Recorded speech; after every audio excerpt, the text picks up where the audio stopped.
नमस्कार, प्रभा साक्षी देख रहे हैं आप। आपके साथ मैं हूं अंकित सिंह। बिहार में आज नीतीश कुमार 10वीं बार मुख्यमंत्री पद की शपथ ले ली है। इसके साथ ही बिहार में एक बार फिर से नीतीश सरकार की ज़बरदस्त वापसी हुई है। एनडीए जो उनके नेतृत्व में चुनाव में गया था, 202 सीटें जीतकर ज़बरदस्त वापसी की। उसके बाद सरकार बनाने की कवायद शुरू हुई थी और आज आखिरकार मुख्यमंत्री नीतीश कुमार ने 26 लोगों के साथ पद और गोपनीयता की शपथ ली। ऐसे में मुख्यमंत्री नीतीश कुमार को मिलाकर कुल 26 नेता आज मंत्री पद की शपथ में शामिल हुए। इस दौरान प्रधानमंत्री नरेंद्र मोदी मौजूद रहे, साथ ही साथ कई राज्यों के मुख्यमंत्री, केंद्रीय मंत्री भी मौजूद रहे और कुल मिलाकर देखें तो ये एनडीए का एक तरीके से शक्ति प्रदर्शन था।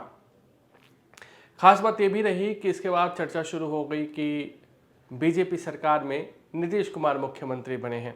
ऐसा इसलिए कहा जा रहा है क्योंकि बार बार इस बात की चर्चा तेज होती दिखाई दे रही है कि बीजेपी बिहार में अब बहुत मजबूत हो चुकी है। इसके अलावा कहा जा रहा है कि बीजेपी जदयू से ज़्यादा सीटें जीती हैं।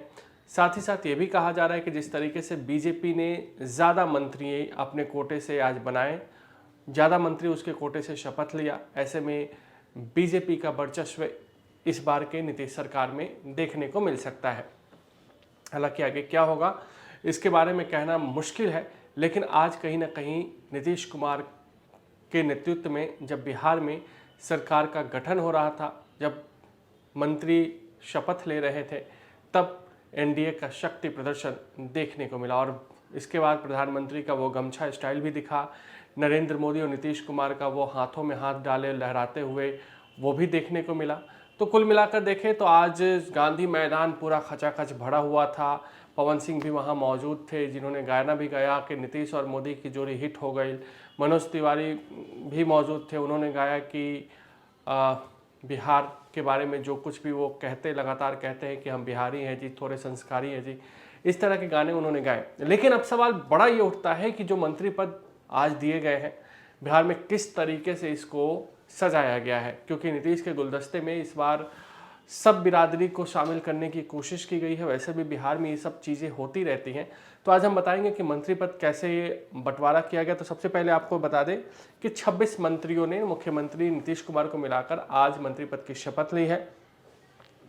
इसमें आप देख सकते हैं कि सवर्ण, ओबीसी, दलित, महादलित, वैश्य, कुर्मी, कुशवाहा, निषाद, यादव, महिलाएं और मुसलमान सभी वर्गों को प्रतिनिधित्व देने की कोशिश की गई। एनडीए सरकार में मुख्यमंत्री सहित 13 ओबीसी, ईबीसी और वैश्य समुदाय के मंत्री बने हैं।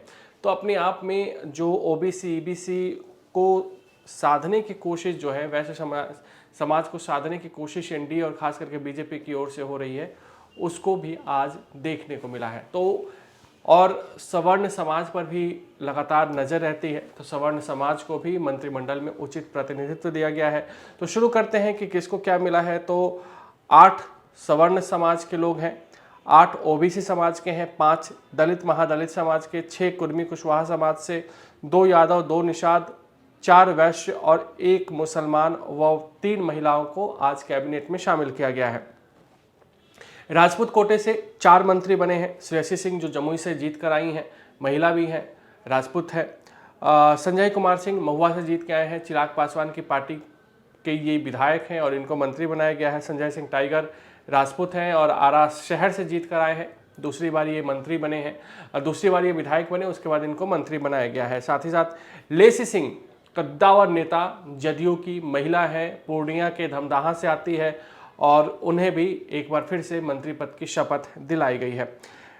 सबसे ज़्यादा इस बार राजपूत बिरादरी के विधायक बने हैं, 32 राजपूत बिरादरी के विधायक बने हैं और 4 को शपथ आज दिलवाई गई है मंत्री पद की। अगर हम दलित की बात कर ले तो सुनील कुमार जो भोरे से हैं, उनको जदयू कोटे से मंत्री बनाया गया है। अशोक चौधरी एमएलसी है, नीतीश कुमार के बेहद भरोसेमंद हैं, उनको भी मंत्री बनाया गया है। लखेंद्र रोशन को मंत्री बनाया गया है और संजय पासवान बखरी से जो आते हैं, चिराग पासवान की पार्टी से हैं, उनको आज मंत्री बनाया गया है। महादलित में संतोष कुमार सुमन का नाम है, जो कि जीतन राम मांझी के बेटे हैं और वो भी पहले की तरह बिहार सरकार में मंत्री बने रहेंगे। कुर्मी कुशवाहा की अगर बात करें तो नीतीश कुमार स्वयं मुख्यमंत्री जो कुर्मी समाज से आते हैं, सम्राट चौधरी हैं, सुरेंद्र मेहता है, दीपक प्रकाश का इसलिए जिक्र करना ज़रूरी हो जाता है कि आज आखिर में जो जीन्स और शर्ट में जिस युवा ने शपथ लिया वो दीपक प्रकाश हैं, जो कि उपेंद्र कुशवाहा के बेटे हैं। हालांकि अभी ये किसी सदन के सदस्य नहीं है, लेकिन उपेंद्र कुशवाहा को एक एमएलसी पद का आश्वासन दिया गया है, तो ऐसे में माना जा रहा है कि दीपक कुशवाहा को एमएलसी बनाया जा सकता है, तभी उन्हें मंत्री पद के लिए शपथ लेने को कहा गया है। श्रवण कुमार नीतीश कुमार के बेहद भरोसेमंद, नालंदा से जीत कराते हैं, उन्हें भी मंत्री पद दिया गया है। दिलीप जायसवाल बीजेपी के प्रदेश अध्यक्ष हैं, वो एक बार फिर से मंत्री बने हैं। नारायण प्रसाद पहले भी मंत्री रह चुके हैं, इस बार भी उन्हें मंत्री पद दिया गया है। प्रमोद चंद्रवंशी कहार समाज से आते हैं, वो भी एक बार फिर से मंत्री बने हैं। अरुण शंकर प्रसाद ये भी मंत्री बने हैं, भाजपा कोटे से आते हैं। तेली समाज से हैं नारायण प्रसाद, जिनके बारे में हमने बताया है, वो भी मंत्री इस बार बने हैं। भूमिहार और ब्राह्मण को मिलाएं तो कुल 3 मंत्री पद दिए गए हैं, जिसमें विजय कुमार चौधरी हैं जो भूमिहार समाज से आते हैं, जदयू के वरिष्ठ नेता हैं, नीतीश कुमार के हमेशा साथ रहते हैं, तो आप देखे होंगे वो भूमिहार समाज से आते हैं। विजय कुमार सिन्हा जो कि उप मुख्यमंत्री हैं, भाजपा कोटे से हैं, वो भी भूमिहार समाज से हैं और उन्हें मंत्री बनाया गया है। मंगल पांडे ब्राह्मण समाज से आते हैं, बहुत ही टफ और प्रतिष्ठा वाले सीट सिवान से जीतकर इस बार पहली बार विधायक बने हैं और उन्हें मंत्री बनाया गया है। कायस्थ समाज से नितिन नवीन को मंत्री बनाया गया है, इससे पहले भी मंत्री थे, इस बार भी मंत्री है।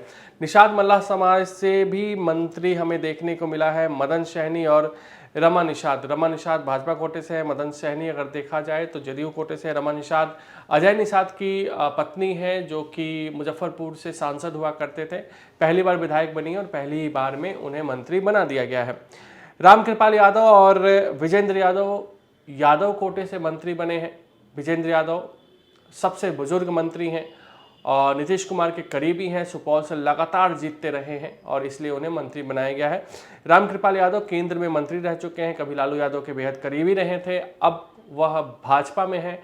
2014 में वो भाजपा में शामिल हुए थे, पाटलिपुत्र से 2 बार चुनाव जीता था, एक बार 2014 में, एक बार 2019 में, मंत्री भी बने थे केंद्र में, लेकिन इस बार 2024 में चुनाव मीसा भारती से हार गए थे। लेकिन विधानसभा पहुंचे, दानापुर से चुनाव लड़ा, रीतलाल यादव जो कि ताकतवर नेता हैं उनको हराया और अब उन्हें इनाम मिला है, मंत्री पद दिया गया है। एक मुसलमान जमा खान चैनपुर से जदयू के टिकट से जीत कर आए हैं और इस बार भी उन्हें मंत्री बनाया गया है।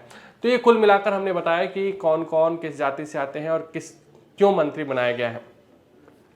आज के मंत्रिमंडल को देखें तो लग रहा है कि भाजपा ने बहुत ज़्यादा परिवर्तन किया है। नीतीश कुमार अपनी कोर टीम के साथ जा रहे हैं, जीतन राम मांझी और उपेंद्र कुशवाहा परिवार के साथ जा रहे हैं, चिराग पासवान एक सवर्ण और एक दलित के साथ जा रहे हैं। तो बीजेपी ने अपने मंत्रियों में बहुत बड़ा बदलाव किया है। नीतीश मिश्रा जो कि उद्योग मंत्रालय का जिम्मा संभाल रहे थे, अच्छे काम कर रहे थे, उनको मंत्री नहीं बनाया गया है। शहनवाज हुसैन जिनकी चर्चा लगातार होती है, उनको मंत्री नहीं बनाया गया है। तो कई ऐसे नाम हैं, रेणु देवी को मंत्री नहीं बनाया गया है, तारकिशोर प्रसाद को मंत्री नहीं बनाया गया है। तो कई नाम हैं जिनको भाजपा ने इस बार साइड किया है और नए चेहरों को आगे लाया है, नए चेहरों को भाजपा की ओर से मौका दिया गया है। और अमित शाह कल पटना पहुंचे तो उसके बाद किसको मंत्री बनाया जाएगा, इसको लेकर रणनीति बनी और आज हमने देखा कि कौन कौन मंत्री बन रहा है, वो फाइनल हमारे सामने आ चुका है। हालांकि विभागों का बंटवारा नहीं किया गया है, जब हम वीडियो रिकॉर्ड कर रहे हैं तो विभागों का बंटवारा नहीं हुआ है। ऐसे में अगर देर शाम या रात तक अगर विभागों का बंटवारा आता है तो आप हमारी वेबसाइट www.prabhasakshi.com पे वो खबर पढ़ भी सकते हैं। फिलहाल बिहार में चुनाव हार के 7 दिन बाद तेजस्वी यादव ने चुप्पी तोड़ते हुए नीतीश सरकार को बधाई दी और कहा है कि उम्मीद है कि जो वादे किए गए हैं उसे ये सरकार पूरा करेगी। अगर आप भी लेना चाहते हैं देश दुनिया की तमाम जानकारी तो आज ही सब्सक्राइब करें हमारे चैनल को। साथ ही नीचे दिए बेल आइकन को जरूर दबाएं ताकि हर अपडेट आप तक पहुंच सके।